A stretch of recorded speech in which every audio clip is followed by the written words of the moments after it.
Hello students, good afternoon. कैसे हैं आप सभी? बैक टू बैक अपनी क्लासेस चल रही हैं, आपको अच्छे समझ में आ रहा है। एक एक टॉपिक हमने अच्छे से डिस्कस कर रहे हैं और टॉपिक जो हम पढ़ा रहे हैं वो बैक टू बैक आपके सिलेबस के अकॉर्डिंग ही है सब कुछ चीज़ें। और जो टॉपिक हम पढ़ रहे हैं उन टॉपिक को एक सीरीज़ में पढ़ रहे हैं। एक टॉपिक दूसरे टॉपिक से लिंक होता है। कोई टॉपिक ऐसा नहीं है कि अपन पहले लास्ट वाला टॉपिक अपन ने उठा लिया फिर बाद में फर्स्ट टॉपिक उठा रहे हैं, ऐसा नहीं है। तो सीरीज़ में अपन चल रहे हैं। तो इसी सीरीज़ में लास्ट हमने पढ़ा था इंटीरियर ऑफ द अर्थ, जो हमारा पृथ्वी के आंतरिक भाग की जो संरचना है, उसका जो स्ट्रक्चर है, उस पर हमारी चर्चा हुई थी। और लास्ट क्लास में हमने एक तो पढ़ा था वॉन्डरग्राट का मत, एविडेंस ऑफ वॉन्डरग्राट, और एक हमने पढ़ा था जो इनोवेटिव ओपिनियन था, जो अभिनव मत था, या उसे हम मॉडर्न अप्रोच भी कह सकते हैं। जो नई अप्रोच है इंटीरियर ऑफ द अर्थ, पृथ्वी के आंतरिक संरचना के बारे में जो नई अप्रोच बनाई गई है, उसको भी हमने डिस्कशन किया था। और उसमें हमने जाना कि किस प्रकार से पृथ्वी की आंतरिक संरचना हुई है। Is it clear? अब देखिए दोस्तों, पृथ्वी की आंतरिक संरचना के बारे में हम काफ़ी कुछ समझ चुके हैं, जान चुके हैं कि पृथ्वी का आंतरिक भाग जो है वो किस प्रकार से गैसीय फॉर्म में है, या लिक्विड फॉर्म में है, या सॉलिड फॉर्म में है। तो तीनों फॉर्म हमने देख लिया है कि किस प्रकार से गैसियस फॉर्म, किस प्रकार से लिक्विड यानी तरल, और किस प्रकार से ठोस, ये तीनों ही मैटर जो है ये पृथ्वी के आंतरिक भाग में सम्मिलित हैं। और वन बाय वन यानी सीरीज़ के अकॉर्डिंग ये काम करते हैं। ठीक है, जैसे कोई ठोस वस्तु है, मान लीजिए फॉर एग्जांपल कि पृथ्वी के आंतरिक भाग में सॉलिड रॉक सिस्टम है, सॉलिड या यूँ कह सकते हैं कठोर चट्टानें हैं, तो वो किस प्रकार से पिघलती है, यानी कि उनका लिक्विड फॉर्मेशन कैसे होता है, तरल कैसे होती है, और वो किस प्रकार से फिर पृथ्वी के आंतरिक भाग में से ऊपर की ओर उठती है या फिर धरातल पर आती है। तो इसके बारे में भी हमारी चर्चा हुई है। इसके बारे में आपको ध्यान होगा, हमने पृथ्वी के एविडेंस भी रखे थे कि जो अर्थ का जो ओरिजिन हुआ है उसका एविडेंस भी हमने चर्चा की थी। और अब जो हम नया टॉपिक ले रहे हैं, ये नया टॉपिक है geological history of the earth, यानी कि पृथ्वी की भूगर्भिक समय सारणी कि हमारी जो पृथ्वी है, ये हमारी पृथ्वी का निर्माण कब हुआ, और हमारी पृथ्वी के निर्माण के पश्चात, इसकी अवधि के पश्चात, इसमें कौन कौन से किस किस प्रकार के क्रम आए, यानी कि सीरीज़ क्या रही, किस प्रकार का यहाँ टाइम देखने को मिला, टाइम के अकॉर्डिंग कौन कौन से जीव जंतु का प्रादुर्भाव हुआ, कौन से जीव जंतु की उत्पत्ति हुई, कौन सी वनस्पति की उत्पत्ति हुई, ठीक है, और फिर मानव जीवन की या मानव की उत्पत्ति किस प्रकार से हुई, इस क्रम को हम पढ़ेंगे। तो हम ये जानते हैं कि पृथ्वी की उत्पत्ति के संदर्भ में हमें पता है कि घ्राणु परिकल्पना, या फिर आपको मैं यूँ कहूँ कि नेबुलर हाइपोथेसिस, यानी कि निहारिका परिकल्पना, जो कि लाप्लास की थी, और उसमें बताया गया था कि पृथ्वी की उत्पत्ति गैसेस, यानी कि जो गैस के पार्टिकल्स थे उसके माध्यम से हमारी पृथ्वी की उत्पत्ति हुई थी। तो वर्तमान में यदि हम देखें कि पृथ्वी के आंतरिक भाग में फिर कौन से मटेरियल होंगे, तो सॉलिड भी है, लिक्विड भी है, और गैसियस फॉर्म भी है। लेकिन जब हमारी पृथ्वी का निर्माण हो रहा था उस समय हमारी पृथ्वी गैसियस फॉर्म में थी, और गैसियस फॉर्म में आने के बाद धीरे धीरे वो ठंडी होना शुरू हुई, उसका कूलिंग होना शुरू हुआ, टेम्परेचर कम होना शुरू हुआ, और जब टेम्परेचर कम हुआ तो धीरे धीरे वो लिक्विड फॉर्म में चेंज हुई, और लिक्विड फॉर्म से फिर वो सॉलिड फॉर्म में ट्रांसफ़र हो गई। इसका मतलब तीनों स्टेज से हमारी पृथ्वी गुजरी है, gaseous plus liquid plus solid, ये तीनों फॉर्म उसके हमें देखने को मिले थे। Is it clear? तो हमारी पृथ्वी का जो उद्भव है, हमारी पृथ्वी लगभग 4.6 बिलियन ईयर्स अगो हमारी पृथ्वी का उत्पत्ति हुई। ये हम पहले भी पढ़ चुके हैं जब हम सौरमंडल को पढ़कर आए थे। और जब से ही हमारी पृथ्वी में प्रोसीजर शुरू हुए, यूँ कह सकते हैं कि अलग अलग युग हमें देखने को मिले, पीरियड्स, काल हमें देखने को मिले, और उन कालों में किस किस प्रकार से जीव जंतुओं का निर्माण हुआ, उनकी उत्पत्ति हुई, कुछ जीव जंतु की जब शुरुआत हुई थी या वनस्पति की जो शुरुआत हुई थी वो सबसे पहले मानी जाती है कि महासागरों से इनकी शुरुआत हुई, यानी महासागरों से रहना इन्होंने प्रारंभ किया। कोई वनस्पति रही होगी या कोई जीव जंतु रहे होंगे तो सबसे पहले महासागरों से उनका जीवन यापन शुरू हुआ और धीरे धीरे वे स्थल भाग पर यानी धरातली भाग पर उन्होंने आना प्रारंभ किया और धीरे धीरे इन्हीं जीव जंतु से हम यूँ जानते हैं, आपने पढ़ा भी होगा कि कहते हैं कहानियों में कि मानव की जो उत्पत्ति हुई है वो वन मानुष से हुई है। या चिंपांजी की तरह एक जानवर था, वो उस तरह का दिखता था और उसी के परिणाम स्वरूप रामायण की गाथाओं में आपने नाम सुना होगा हनुमान का, हनुमान की पूंछ हुआ करती थी। ठीक है, तो माना जाता है कि वन मानुष, हनुमान, ये जो पात्र हैं आप देखते हैं ये उसी समय का एक हमें बोध कराते हैं कि फिर मानव की उत्पत्ति किस प्रकार से हुई होगी। ठीक है, तो अलग अलग समय के साथ साथ पीरियड्स, ठीक है, कालखंड आते गए और धीरे धीरे फिर मानव की उत्पत्ति होना प्रारंभ हो गई। और मानव की उत्पत्ति जब प्रारंभ हो गई तो उसके पश्चात मानव इन सभी बातों का ज्ञान लेना इसने प्रारंभ किया, सभी बातों की इसकी जिज्ञासा बढ़ी कि ये ऐसा क्यों हुआ है, ऐसा होने के पीछे कारण क्या है, ये ऐसा ही क्यों होता है। Is it clear? तो हम लोगों ने पढ़ना शुरू किया, जानना शुरू किया कि वास्तविकता में भूगोल क्या है, इतिहास क्या है, ये सब चीज़ें। क्लियर? तो हम अब जो नया टॉपिक पढ़ने जा रहे हैं वो हमारा नया टॉपिक होगा भूगर्भिक इतिहास। किसके बारे में पढ़ेंगे हम? पृथ्वी के बारे में, कि पृथ्वी का जो भूगर्भिक इतिहास है वो क्या रहा होगा, कौन कौन सी चट्टानें यहाँ रही होगी, किस समय की चट्टानें रही होगी, किस प्रकार का प्रादुर्भाव रहा होगा, जीव जंतु की उत्पत्ति कैसे हुई होगी। तो इसके बारे में हम डिस्कशन करने वाले हैं, यह आपका नया टॉपिक हो जाएगा। Is it clear? ओके, तो हम पहले टॉपिक का नाम लिख लेते हैं और एक यहाँ हम फ्लो चार्ट बनाएंगे।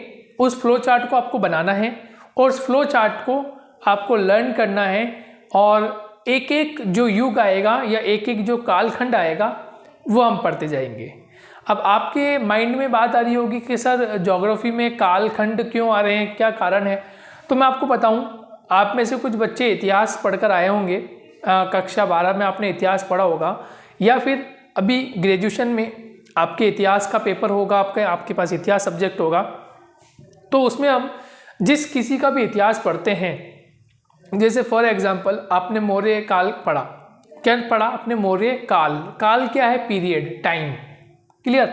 आप पढ़ते हैं मुगल काल, तो फिर पीछे नाम क्या आ रहा है? काल। काल मतलब समय, यानी मौर्य काल कब का रहा है, मुगल काल कब का रहा होगा। फिर आप पढ़ते हैं आधुनिक काल। आधुनिक काल मतलब वो समय जब दुनिया आधुनिकता की तरफ बढ़ रही थी, है ना, तो उस समय का क्या इतिहास रहा। तो काल का मतलब क्या है? टाइम से लिया गया है। तो हमारी पृथ्वी भी, जैसे मैंने बताया कि 4.6 बिलियन ईयर्स अगो हमारी पृथ्वी की उत्पत्ति हुई। तो हम जान पा रहे हैं हम जो जान पा रहे हैं उसके स्रोत क्या है ना, उसके स्रोत क्या है। ऐसे हमारे पास क्या सोर्स हैं जिससे हमें पता लगा पा रहे हैं कि पृथ्वी की उत्पत्ति उस समय हुई होगी। ठीक है, या आप जैसे इतिहास पढ़ते हो तो इतिहास में आप देखते हैं कि इतिहास में पुरापाषाण काल आता है। ठीक है, पुरापाषाण काल आता है, आद्य काल आता है। तो इसकी हमें नॉलेज कैसी हुई? तो किस माध्यम से? जैसे पत्थरों के माध्यम से, जो पाषाण होते थे, ठीक है, बड़े बड़े शिलाखंड होते थे, उनके माध्यम से, जो मृद भांड होते थे, बर्तन होते थे, उनके माध्यम से तो हमें पता चलता था। जैसे आपको पता होगा कि रेडियो एक्टिव 14 C14 आपने नाम सुना होगा। C14 एक्टिव जो डेटिंग का एक स्केल होता है, उससे हमें पता चलता है कि ये इस समय युग की रही होगी। तो हम वो स्रोत पढ़ रहे हैं जिससे हमें पता चलता है कि पृथ्वी की उत्पत्ति और उत्पत्ति के साथ जो सफ़र शुरू हुआ उसमें किस किस प्रकार से कौन कौन से तत्व विद्यमान रहे हैं, उसका हम सोर्स पढ़ रहे हैं, जिससे हमें पता चलता है कि पृथ्वी की उत्पत्ति से लेकर वर्तमान में कौन कौन से कालखंड आए होंगे। Is it clear? चलिए, तो सबसे पहले आप लिखेंगे, टॉपिक का नाम हो जाएगा आपका पृथ्वी के भूगर्भिक इतिहास को जानने के स्रोत। आपकी हेडिंग ये हो जाएगी, आप हेडिंग लिख लीजिए पहले। ठीक है, पृथ्वी के भूगर्भिक इतिहास को जानने के स्रोत कौन कौन से स्रोत हैं और जिससे हमें पता चलता है कि पृथ्वी का जो भूगर्भिक इतिहास रहा होगा वो किस प्रकार का है। तो उसकी हम चर्चा कर लेते हैं। तो सबसे पहले है अवसादीकरण की दर। सबसे पहले फर्स्ट नंबर पे क्या होगा? अवसादीकरण की दर।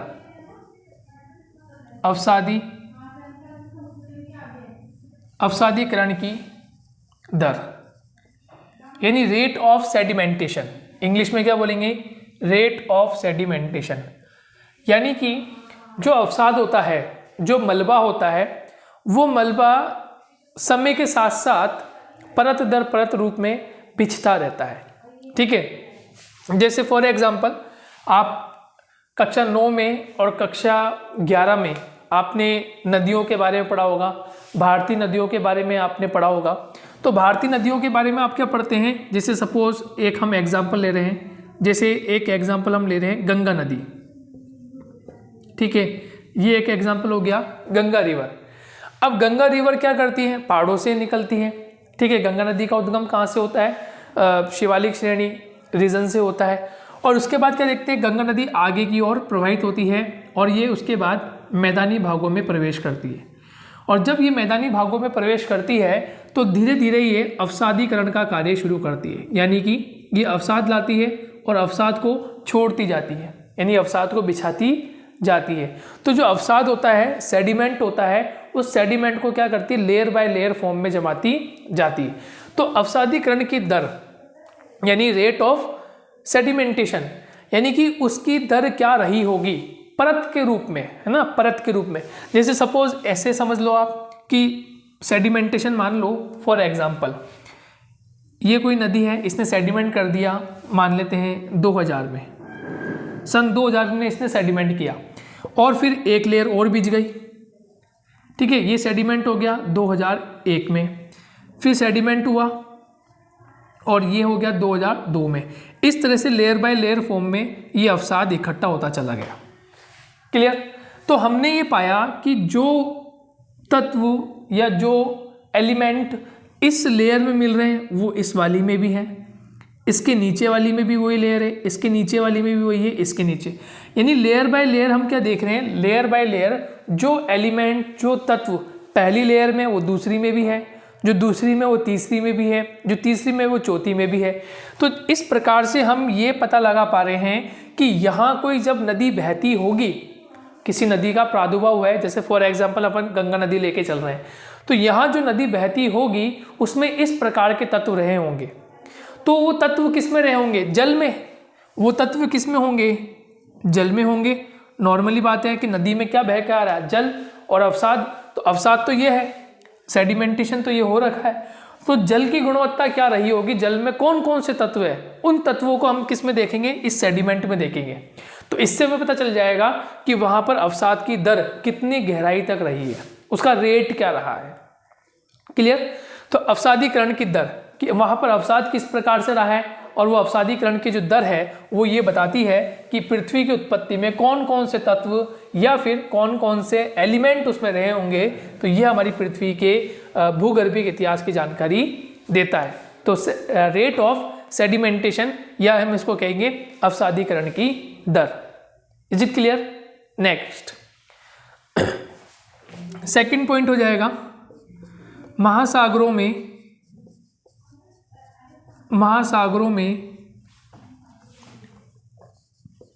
लवणता की दर। महासागरों में लवणता की दर यानी rate of salinity in ocean, यानी महासागर जो हमारे हैं उन महासागरों में लवणता की दर कितनी है और कितने समय से हो रही है ना, ये बताएगा हमें महासागरों की लवणता की दर किस प्रकार की है। ये हमें प्रूव करता है कि पृथ्वी का भूगर्भिक इतिहास कैसा है। यानी कि हम यूँ देखें कि लवणता हमें, महासागरों में लवणता हमें कैसे प्राप्त हो रही है, क्या जरिया हो सकता है। देखिए सबसे पहले तो क्या जरिया हो सकता है? नदियाँ। क्या है? नदियाँ। ये नदियाँ पर्वतीय भागों से निकलती है। ठीक है, पर्वतीय भागों को क्रॉस करती हुई, उनको क्रॉस करती हुई मैदानी भाग में आती है, फिर मैदानी भाग में पूरा अपना सफ़र तय करती है और फिर डेल्टा बनाती है और फिर डेल्टा बनाकर किसी खाड़ी के अंदर या किसी छोटे महासागर में या सागर में और फिर बड़े महासागर में जाके गिर जाती है। और वो जो कण होते हैं जो नदियों के द्वारा लाए जाते हैं, वो कण परत दर परत, मान लीजिए कोई महासागर है और इसमें जल भरा हुआ है, तो जो इन नदियों के द्वारा जो कण आते हैं वो कण यहाँ पर बैठते जाते हैं, और भारी है तो नीचे बैठ जाएंगे, तली पर बैठ जाएंगे। तो उनकी दर कैसी है, उनकी दर कैसी है, तो लवणता की दर कैसी है ये बताती है। इसके अलावा क्या होता है, वाष्पीकरण होता है। आप जानते हैं अच्छे से, इवेपोरेशन की एक्टिविटी होती है, वाष्पीकरण होता है। और वाष्पीकरण जो हो रहा है, वाष्पीकरण से क्या एक्टिविटी हो रही है कि वाष्पीकरण से जो जल होता है वो तो हो जाता है वाष्प बनकर हमारे वायुमंडल में चले जाता है। और जो मोटे कण होते हैं, यानी कि जो लवण होते हैं या मोटे कण जो होते हैं, वो क्या करते हैं, वो सतह पर आकर बैठ जाते हैं और वो धीरे धीरे परत बना लेते हैं। तो महासागरों में लवणता की दर कैसी होगी, ये भी एक इंगित करता है कि इतिहास क्या रहा होगा, भूगर्भिक इतिहास। क्लियर। तो सेकंड पॉइंट हो गया महासागरों में लवणता की दर। तो आपको केवल इतना ही समझना है कि ये कैसे कैसे हो रहा है, क्या इसका प्रोसीजर है होने का, और भूगर्भिक इतिहास को जानने के लिए हम कौन कौन से पॉइंट का इस्तेमाल कर सकते हैं। क्लियर हो गया। तो सेकंड पॉइंट हो गया आपका महासागरों में लवणता की दर। तीसरा पॉइंट हो जाएगा आपको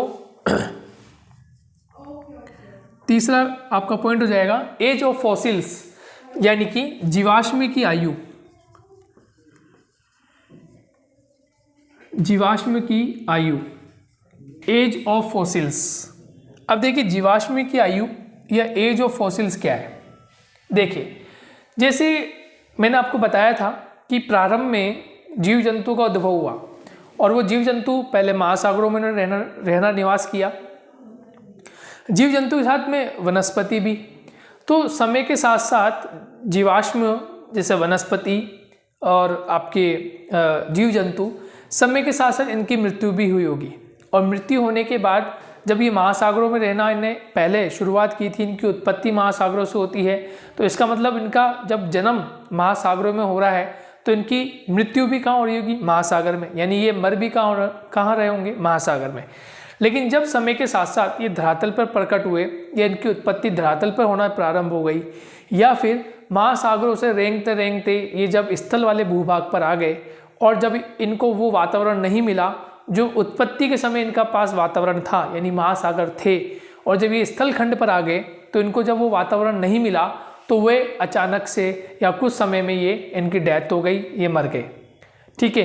तो जीवाश्म जो थे, यानी कि वनस्पति जब सड़ जाती है, गल जाती है, समाप्त हो जाती है, तो कहीं ना कहीं ढेर के रूप में इकट्ठी हो जाती है, या कोई जीव जंतु मर जाते हैं, है ना, तो वो किसी ना किसी स्थान पर वहाँ पर अपना ढेर लगा लेते हैं। तो उस जीवाश्म की आयु क्या रही है, उसके आधार पर भी हम भूगर्भिक इतिहास की जानकारी जुटा सकते हैं कि जीवाश्म किस प्रकार के रहे होंगे, किस एज में कौन कौन से जीव जंतु आए होंगे, किस एज में किस प्रकार की वनस्पति का निर्माण हुआ होगा, और इनके सड़ने से, गलने से, दबने से किस सोर्स, किस संसाधन की उत्पत्ति हुई होगी।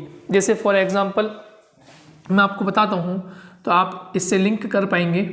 जैसे आप सुनते हैं नाम कोयला, आप कोल के बारे में सुनते हैं, ठीक है, आप पेट्रोलियम के बारे में सुनते हैं, ये पेट्रोलियम है, तो ये कोल है, पेट्रोलियम है, तो इनका निर्माण किससे हुआ है, इनका निर्माण जीवाश्म से हुआ है।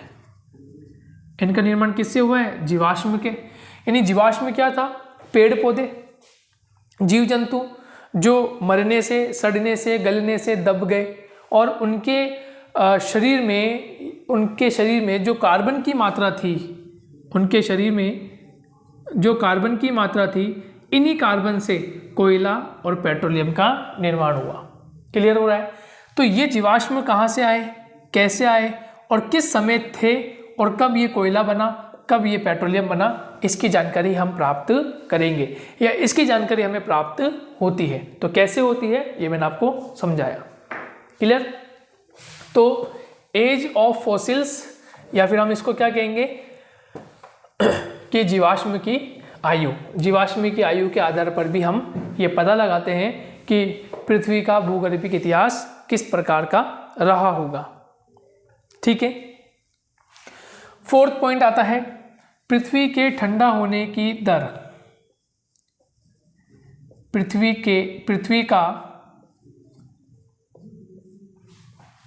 का ठंडा होने की दर यानी rate of cooling of the earth. ठीक है, पृथ्वी का ठंडा होने की दर, rate of the cooling of the earth, यानी हमारी पृथ्वी, जैसे मैंने बताया था आपको कि हमारी पृथ्वी पहले एक उष्ण गोला थी, एक गर्म थी, यानी कि इसमें टेम्परेचर अधिक था, हॉटनेस ज़्यादा थी, और उसके बाद धीरे धीरे क्या हुई, कूलिंग की तरफ ये बढ़ना शुरू हो गई, यानी कि इसमें धीरे धीरे ठंडापन आना शुरू हुआ। तो गर्म से ठंडा एकदम से नहीं हुआ, कुछ भाग इसका तरल बना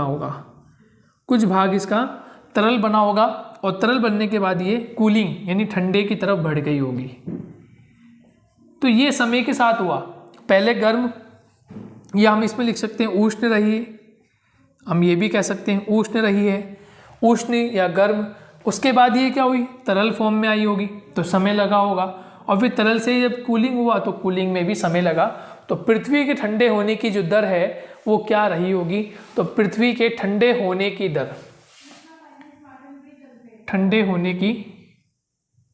ये लिख लीजिए, पृथ्वी के ठंडे होने की दर, rate of cooling in the earth, यानी कि हमारी जो पृथ्वी है वो किस प्रकार से धीरे धीरे ठंडी हुई होगी, इसका भी हम पता लगा पाते हैं।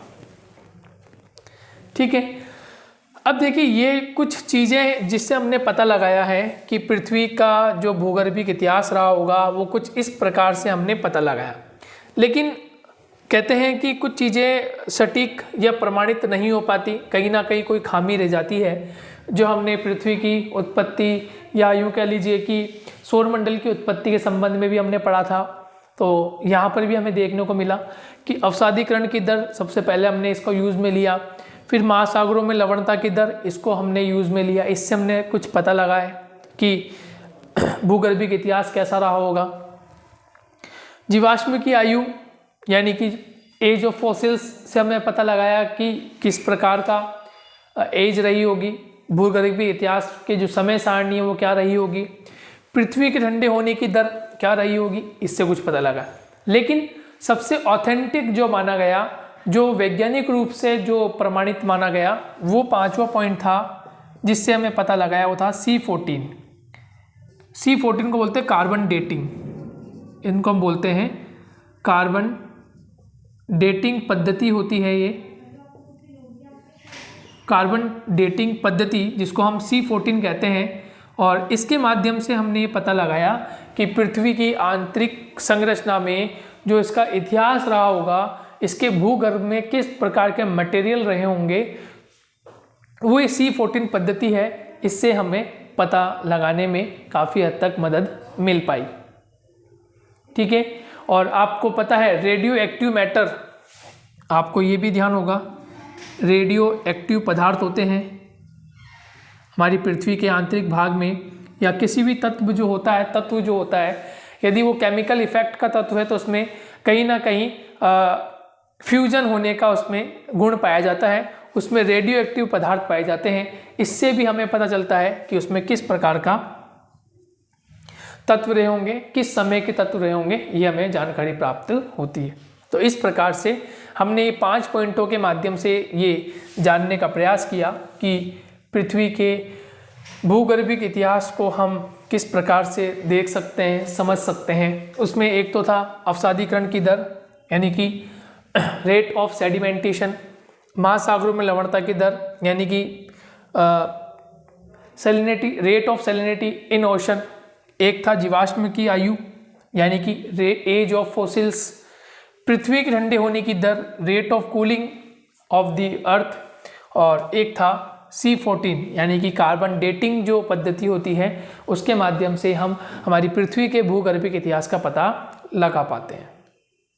तो ये 5 पॉइंट इंपॉर्टेंट है, आप इसे नोट कर लीजिए और फिर हम आगे की चर्चा करेंगे। आगे का पॉइंट हम कवर करते हैं एक टेबल फॉर्म में, एक फ्लो चार्ट में हम हमारे भूगर्भीय इतिहास को देख लेंगे कि कौन कौन सा समय कालखंड या युग रहा है, और उसको फिर हम वन बाय वन डिस्क्राइब करते जाएंगे। जो जो इम्पोर्टेंट उस युग की बातें हैं वो हमें लिखनी होगी, क्योंकि प्रश्न पूछा जा सकता है आपसे कि कार्बोनिफेरस युग में क्या हुआ था, या कार्बोनिफेरस उस युग क्यों कहते हैं, क्या कारण है उसको कार्बोनिफेरस युग कहने का।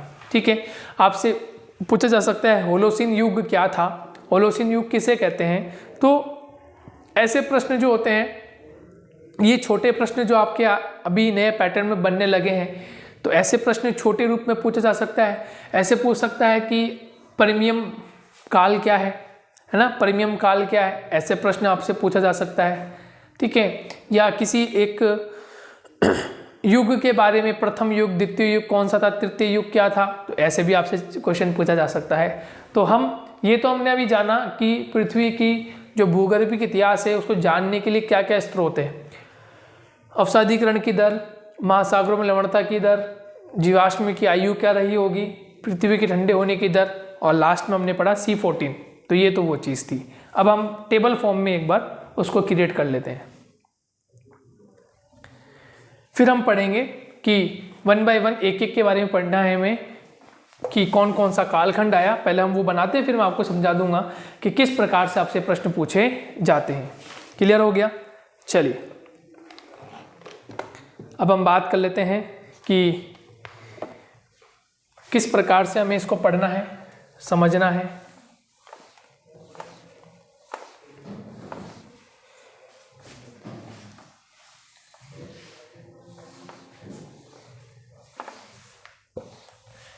देखिए इस तरह समझेंगे हम इसको। सबसे बड़ा, मैं आपको क्लियर कर देता हूँ सबसे पहले, सबसे बड़ा जो यूँ समझ लीजिए समूह जो होता है ना, ग्रुप जो होता है, उसको हम कहते हैं महाकल्प। क्या कहते हैं? महाकल्प। इसको कहते हैं इयोन। महाकल्प के बाद आता है काल। जैसे आपने नाम सुना होगा ना, महाभारत काल, रामायण काल, काल। ठीक है, फिर आपने सुना होगा एक नाम और सुना होगा युग। जैसे हम कहते हैं ना कलयुग चल रहा है, द्वापर युग, कलयुग है, द्वापर युग है, सतयुग है ना, ऐसा नाम सुना होगा आपने। तो देखिए काल तो क्या हो गया, जैसे आप सुनते हैं कि रामायण काल में वो पात्र हनुमान हुआ करते थे। ठीक है, राम सीता लक्ष्मण हुआ करते थे। महाभारत काल में आप पढ़ते हैं श्री कृष्ण का नाम आता है जब महाभारत का काल आता है। ठीक है, तो ये तो क्या हो गया काल, ये तो काल हो गया। युग क्या हो गया, उसमें बटे हुए छोटे छोटे युग, छोटे छोटे समय पीरियड युग कहलाते हैं। ठीक है, जैसे सपोज आपने नाम सुना होगा 21वीं सदी का भारत, ये आप सुनते हैं ना, 21वीं सदी का भारत, यानी कि 21वीं सदी क्या हो गई, ये एक बहुत बड़ा समय हो गया। 21वीं सदी का मतलब क्या हो गया है, यूँ समझ लीजिए कि 2000 से लेकर 2021 तक ये पूरा जो समय है ये हमारी 21वीं सदी है। 2000 से लेकर 2021 तक का जो समय होगा वो क्या कहलाएगा, 21वीं सदी। अब यहाँ से यहाँ तक जाने में क्या हम डायरेक्ट जाएंगे? नहीं, क्योंकि हमें पहले 2001 से गुजरना पड़ेगा, 2002 से गुजरना पड़ेगा, 2003 से गुजरना पड़ेगा, ऐसे करते हुए फिर 2011 पर आ गए, फिर 2020 पे आएंगे, फिर 2020 के बाद 2021 ऐसा आएगा, ये 2100 है ना, फिर 2022 पे आएंगे, फिर आगे बढ़ेंगे, फिर अंत में आएगा 2100, अंत में क्या आएगा 2100। ये तो हमें पूरा ग्रुप, यानी हमें 100 वर्ष देखने पड़ेंगे। कितने वर्ष देखने पड़ेंगे? हमें 100 वर्ष देखने पड़ेंगे यहाँ तक पहुँचने के लिए। तो ये वर्ष क्या है, ये वर्ष क्या है, छोटे छोटे छोटे वर्ष, यानी कि एक एक वर्ष क्या है, एक समझ लीजिए युग रहे होंगे। ठीक है, काल जो रहा होगा बहुत बड़ा पीरियड रहा होगा, बहुत बड़ा समय रहा होगा, तो ये बहुत बड़ा समय हो गया, यहाँ से यहाँ तक का ये पूरा समय हो गया। और बड़ा समय यदि महाकल्प देखना हो तो महाकल्प अपन ऐसे कह सकते हैं कि लगभग 1500 से लेकर और 2100 तक का जो समय है ये एक बहुत बड़ा समय रहा, ये महाकल्प रहा होगा। इस तरह से समझ में आ गया।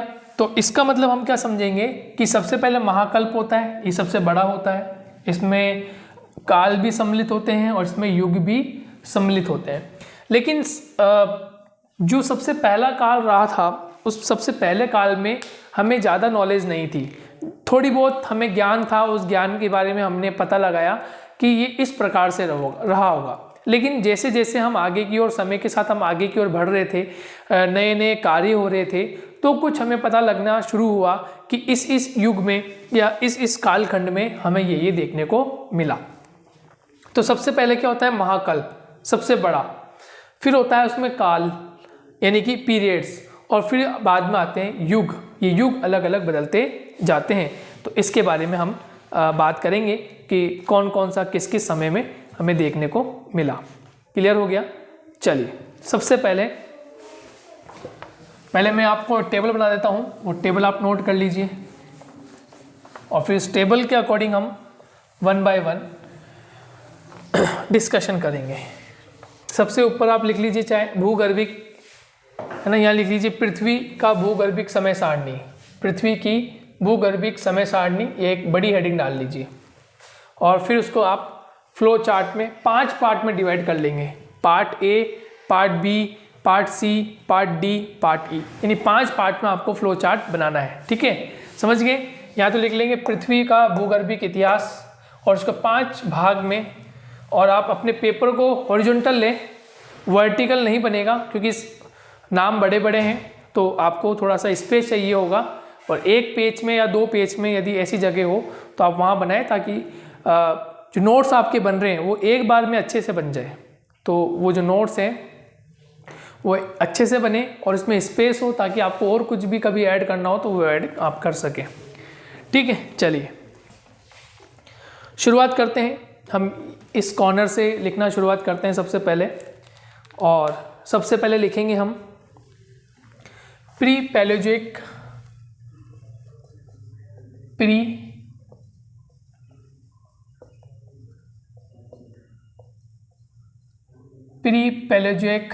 कल्प, या महाकल्प भी लिख सकते हो आप, प्री पैलेयोजिक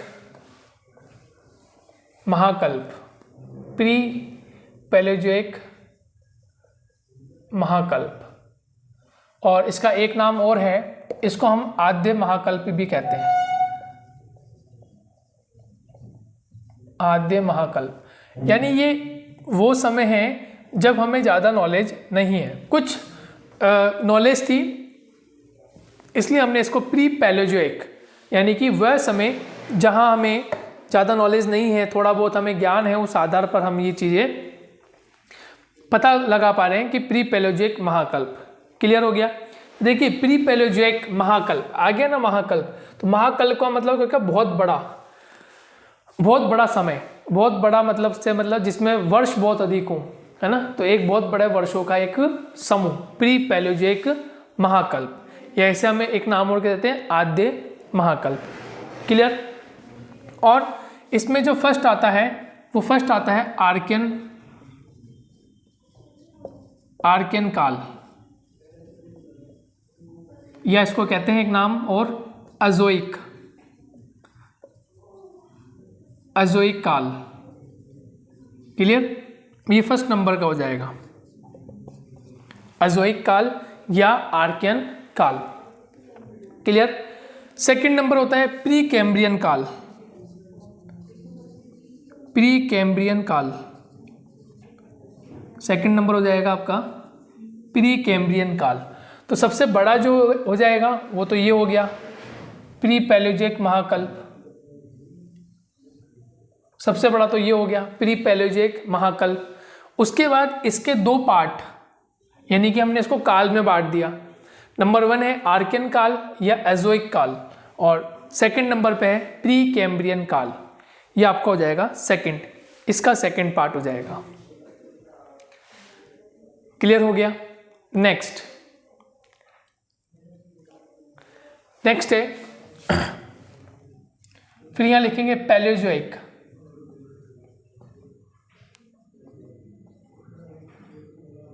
पैलेयोजोइक, महाकल्प, या इसको हम कहते हैं पुराजीवी महाकल्प, ठीक है, पैलेजिक महाकल्प या पुराजीवी महाकल्प हम इसको कहते हैं। और इसमें फिर युग आना प्रारंभ हो गए, इसमें फिर हम युग लिखना प्रारंभ करेंगे। ये अलग अलग हमें ये देखने को मिला, ये सेकंड पार्ट हो जाएगा इसका, ठीक है। पैलेजिक महाकल्प या इसको कहते हैं पुराजीवी महाकल्प, क्लियर। अब देखिए इसमें जो फर्स्ट नंबर था, देखिए यहाँ प्री कैम्ब्रियन काल है, यहाँ कैम्ब्रियन काल हो जाएगा, यहाँ कैम्ब्रियन काल हो जाएगा, कैम्ब्रियन काल, ठीक है। कैम्ब्रियन काल के बाद सेकंड नंबर है ना। अब जैसे यहाँ प्री कैम्ब्रियन था तो प्री कैम्ब्रियन का मतलब क्या हो गया, यहाँ कैम्ब्रियन, तो कैम्ब्रियन के पहले का युग, कैम्ब्रियन काल के पहले का युग क्या कहलाएगा, प्री कैम्ब्रियन।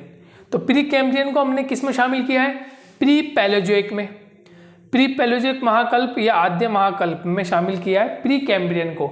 और केवल कैम्ब्रियन को किस में शामिल किया है, पैलेजिक महाकल्प में या पुराजीवी महाकल्प में। क्लियर हो गया, ठीक है, नोट कीजिए आप, समझते जाना आप, और मैं बाद में फिर समझा दूंगा आपको एक बार और, लेकिन ये पूरा आप 1 बाय 1 समझते जाना जो मैं आपको समझाना चाह रहा हूँ। कैम्ब्रियन काल, कैम्ब्रियन के बाद सेकंड नंबर पे आता है आर्डोविशियन काल।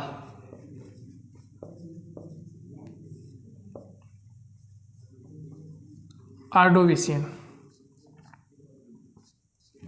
क्लियर, आर्डोविशियन, कैम्ब्रियन काल, आर्डोविशियन काल, ठीक है। फिर आता है थर्ड नंबर पे सिल्यूरियन काल, सिल्यूरियन काल, सिल्यूरियन थर्ड नंबर पे आ जाएगा। फोर्थ पे आ जाएगा डिवोनियन या डेवोनियन भी आता है, कुछ भी लिख सकते हैं, डिवोनियन काल,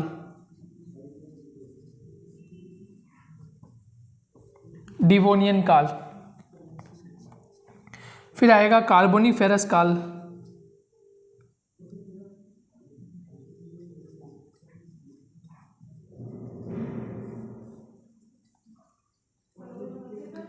कार्बोनिफेरस काल, सिल्यूरियन काल, डिवोनियन काल, कार्बोनिफेरस काल। और फिर सिक्स्थ नंबर पर आ जाएगा आपका परमियम काल, परमियन काल।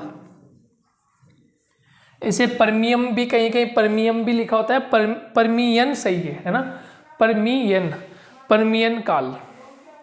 तो इसमें 6 कालखंड आए, इसमें 6 कालखंड आ गए, ठीक है। नंबर 1 कैम्ब्रियन काल, फिर आ गया आर्डोविशियन काल, फिर आ गया सिल्यूरियन काल, फिर आ गया डिवोनियन काल, फिर आ गया कार्बोनिफेरस, और फिर आ गया आपका परमियन काल, ठीक है। नेक्स्ट, अब जैसे यहाँ पर महाकल्प है, यहाँ पर भी महाकल्प आ गया, अब यहाँ पर भी महाकल्प आ जाएगा। यहाँ जो महाकल्प आएगा इसको बोलेंगे मध्यजीवी महाकल्प, मध्यजीवी महाकल्प।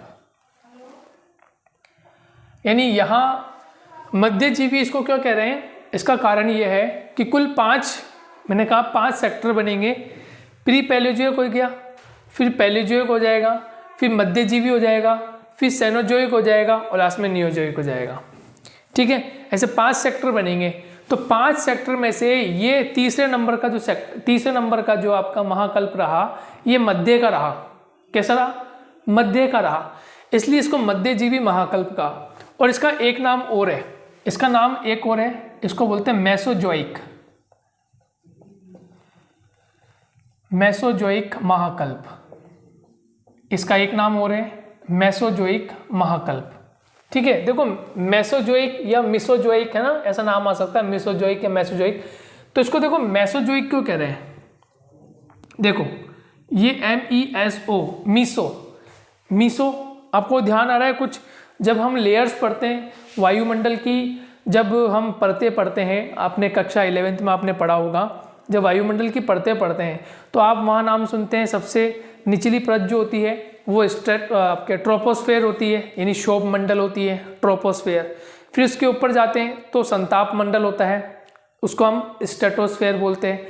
फिर तीसरे नंबर की जो परत होती है उसको हम कहते हैं मिसोस्फियर। क्या कहते हैं? मिसोस्फियर, यानी उसको बोलते हैं मध्य मंडल। क्लियर? तो स्फीयर का मतलब तो क्या हो गया? मंडल, यानी वो क्षेत्र। ठीक है।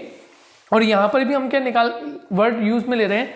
मेसोजोइक महाकल्प, यानी कि 5 जो एरा आ रहे हैं, 5 जो अलग अलग महाकल्प आ रहे हैं, उसका ये मध्य महाकल्प है। क्लियर हो गया? ये उसका क्या है? मध्य महाकल्प।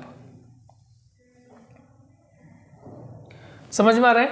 ये मध्य इसका क्या हो जाएगा? महाकल्प हो जाएगा। क्लियर? अब देखिए, इसमें 3 अलग अलग कालखंड आए। सबसे पहला जो था ट्रियासिक काल, सबसे पहला आया ट्रियासिक काल।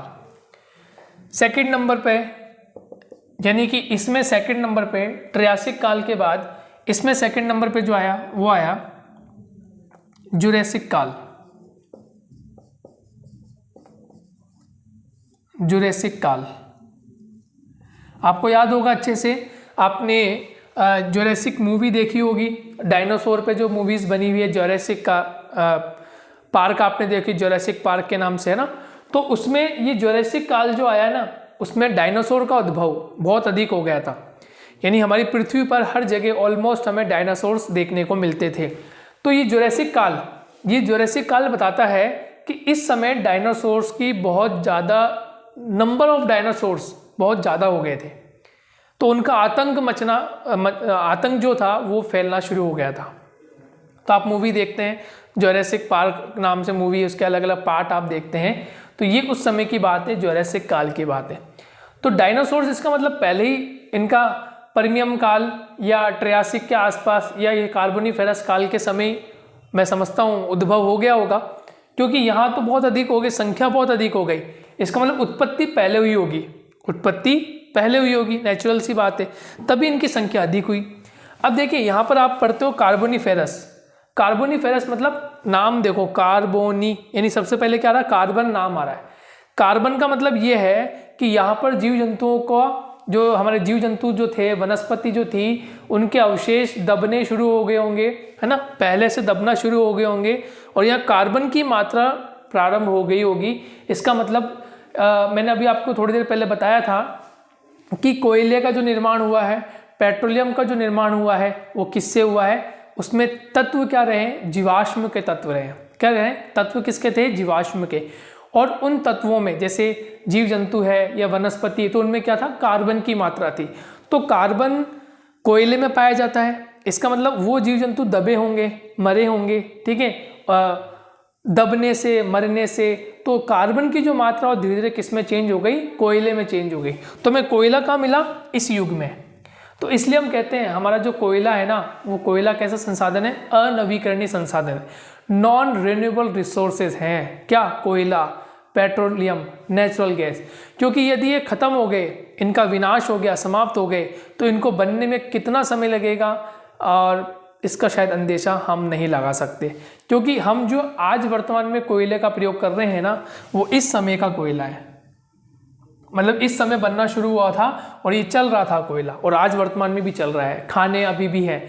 लेकिन जब ये समाप्त हो जाएगा, तो हम इसलिए कहते हैं कि हमें जो नॉन रिन्यूएबल रिसोर्स है उनको हमें कम से कम प्रयोग में लेना है, और जो रिन्यूएबल रिसोर्सेज हैं, यानी कि जो नवीकरणीय संसाधन हैं, हम उनका अधिक उपयोग करें, ताकि जो हमारे अनवीकरणीय संसाधन हैं वो बने रहें, और या कहें कि उनका उत्पादन जो है वो धीरे धीरे बढ़ता रहे। क्लियर हो गया? तो ये उस समय की बात है। तो हम जुरासिक काल की बात कर रहे थे। जुरासिक काल में सबसे ज़्यादा हमें डायनासोर्स देखने को मिले थे। थर्ड नंबर पर था क्रिटेशियस काल, तीसरे नंबर पर था क्रिटेशियस काल। तो हम एक एक काल को पढ़ने वाले हैं अभी, है ना, हम एक एक काल को पढ़ने वाले हैं। या तो आज हम शुरू कर देंगे, और नहीं तो फिर हम नेक्स्ट क्लास जो होगी उसमें हम ये एक एक 1 बाय 1 एक एक काल पढ़ना शुरू करेंगे। ये हो गया आपका क्रिटेशियस काल। तो इसमें यानी मध्यजीवी में या महाकल्प में, मेसोजोइक महाकल्प में आपके 3 कालखंड देखने को मिले, ट्रियासिक, जुरेसिक और क्रिटेशियस। Is it clear? ये आपको समझ में आ गया होगा। अब हम आगे की बात करते हैं। नेक्स्ट जो आएगा आपका मध्यजीवी के बाद चौथे नंबर का है नवजीवी महाकल्प। नवजीवी महाकल्प।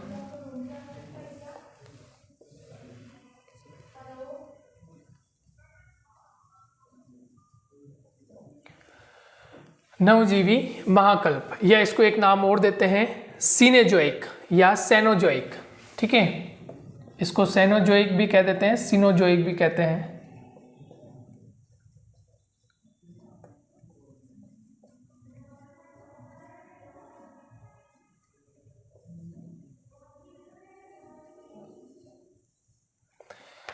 तो ये 4th नंबर का हो जाएगा नवजीवी महाकल्प या सेनोजोइक महाकल्प। ठीक है, ये एक साथ ही है। अब इसमें भी अलग अलग आपको काल देखने को मिले। इसमें जो सबसे पहला काल था, सबसे पहला, अब देखिए इसमें क्या हुआ कि क्रिटेशियस काल के बाद धीरे धीरे आप पढ़ेंगे कुछ पर्वत श्रेणियां जो थी वो बनना प्रारंभ हुई थी। जैसे इस क्रिटेशियस काल में आप पढ़ते हैं रॉकीज और एंडीज, है ना, आपको ध्यान होगा कि रॉकीज ये कहाँ पर स्थित है, ये नॉर्थ अमेरिका में है। और एक आप नाम सुनते हैं एंडीज पर्वतमाला, ये कहाँ पर है, ये साउथ अमेरिका में है। ये आप पढ़ते हैं रॉकीज एंडीज को, आप पढ़ते हैं कि रॉकीज और एंडीज कहाँ कहाँ स्थित है। तो रॉकीज और एंडीज का निर्माण कार्य जो था वो लगभग क्रिटेशियस से प्रारंभ माना जाता है, कि क्रिटेशियस काल में ये प्रारंभ हो गए थे। ठीक है, ऐसा माना जाता है। तो अब जब हम यहाँ पढ़ रहे हैं नवजीवी महाकल्प या सेनोजोइक महाकल्प, तो इसमें सबसे पहले क्या आया, इसमें सबसे पहले था पैलियोसीन। पैलियोसीन काल, सबसे पहले क्या कौन सा काल आया, पैलियोसीन। फिर आया ओलिगोसीन,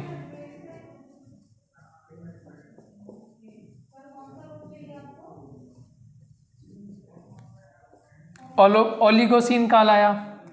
फिर 3rd नंबर पे था इयोसीन, इयोसीन। फिर 4th नंबर पे था मायोसीन, मायोसीन।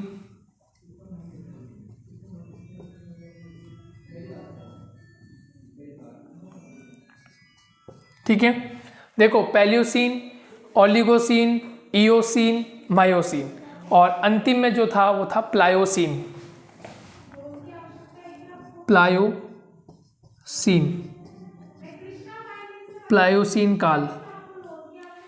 ठीक है, तो देखिए क्या क्या देखने को मिला हमें।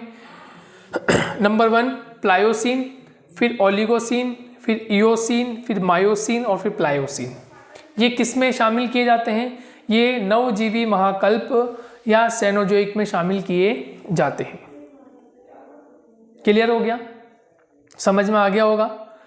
चारों कालखंड आपके सामने आ गए, और एक अंतिम नूतन महाकल्प यानी सबसे नवीन जो महाकल्प है वो अब आपके सामने आ जाता है।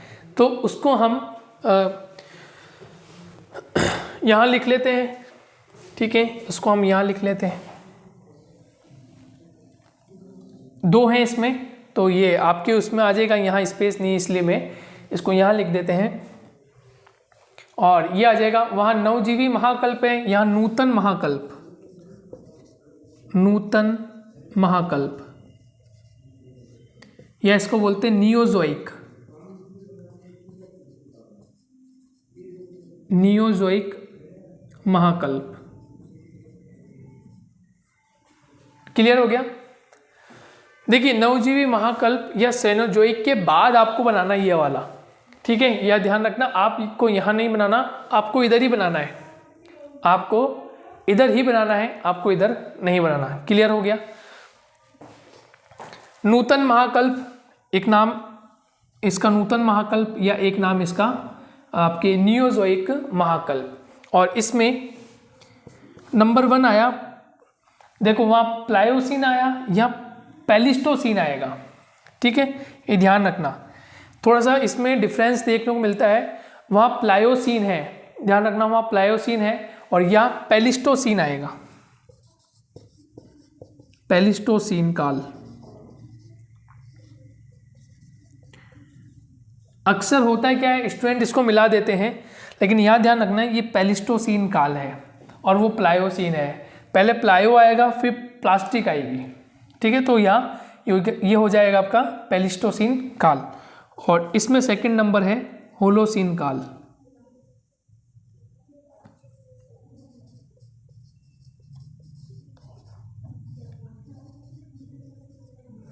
होलोसीन काल, क्लियर हो गया। तो इस प्रकार से आपको एक एक के बारे में पढ़ना है। आपसे प्रश्न या तो ये पूछा जा सकता है यूनिवर्सिटी लेवल पर कि पृथ्वी का भूगर्भिक इतिहास बताइए, ठीक है, फ्लो चार्ट में भी पूछ सकता है, सूची बनाइए, सारणी बनाइए, तो ये सारणी आपको पूरी बनानी पड़ेगी। या फिर इसका वर्णन करने को आ सकता है कि जो हमारी पृथ्वी की भूगर्भिक समय सारणी है उसका वर्णन कीजिए। तो सबसे पहले आपको ये फ्लो चार्ट बना के बताना है। फिर आपको 1 बाय 1 इसमें क्या हुआ, आर्कियन में, प्री कैम्ब्रियन में क्या हुआ था, कौन सी चट्टानें थी, कौन से जीव जंतु थे, कौन सी वनस्पति थी, ये आपको बताने हैं। फिर 1 बाय 1 आपको पैलियोजोइक में आना है, इसमें कैम्ब्रियन बताना है, ठीक है, ओलिगोसीन, इयोसीन, मायोसीन, प्लायोसीन, जैसे ये यहाँ पर दिया हुआ आपको, Pliocene, Oligocene, Eocene, Miocene, Pliocene, जैसे यहाँ है कैम्ब्रियन, आर्डोविशियन, सिल्यूरियन, ठीक है, कार्बोनिफेरस, डिवोनियन और पर्मियम, यहाँ बताना है। यहाँ 3 है ट्रियासिक, जुरासिक, क्रिटिशियस, ठीक है, ये मेसोजोइक का है, यानी मध्यजीवी महाकल्प का है। ये आपके नवजीवी महाकल्प का है या सेनोजोइक महाकल्प का है, जिसमें पैलियोसीन, ओलिगोसीन, इयोसीन, मायोसीन और लास्ट में प्लायोसीन, ठीक है, क्लियर। थोड़ा सा कन्फ्यूजन है रहता है तो आपको थोड़ा ध्यान रखना है। और लास्ट में नूतन महाकल्प या नियोजोइक, इसमें पैलिस्टोसीन और होलोसीन। तो इस प्रकार से ये आपकी पूरी टेबल हो गई, आप इसको बना लीजिए। और नेक्स्ट क्लास में है ना, इस क्लास में हमने ये टेबल को कंप्लीट कर लिया है और इसमें हम 1 बाय 1 पहले से आर्कियन, प्री कैम्ब्रियन, कैम्ब्रियन, फिर कैम्ब्रियन काल के बाद हम पढ़ेंगे ऑर्डोविशियन, सिल्यूरियन, डिवोनियन, कार्बोनिफेरस और पर्मियम। ऐसे हम 1 बाय 1 सबको पढ़ते चलेंगे। क्लियर हो गया?